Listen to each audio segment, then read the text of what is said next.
পরিবেশ, কৃষি পরিবেশ, বিকালের কৃষি।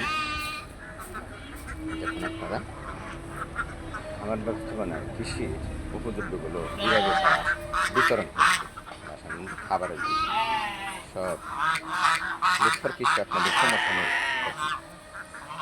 ছাগল ভেড়া একসাথে পালন করে অর্থনৈতিকভাবে আপনি লাভবান হতে পারেন। অর্থনৈতিকভাবে লাভবান হওয়া এবং দেশের মানুষের পুষ্টি চাহিদা পূরণে নিজের ভূমিকা রাখা খুব একটি গুরুত্বপূর্ণ। সেই কাজটি করে চলেছেন এই প্রগতিশীল কৃষকরা। আমি সাধ্যমতো চেষ্টা করে যাচ্ছি এদেরকে লজিস্টিক সাপোর্ট দেওয়ার জন্য। আপনারাও এরকম কৃষি গড়ে তুলুন, দেশের খাদ্য নিরাপত্তা ও মানুষের পুষ্টি বিধানে সহায়তা করুন। সবাই ভালো থাকবেন।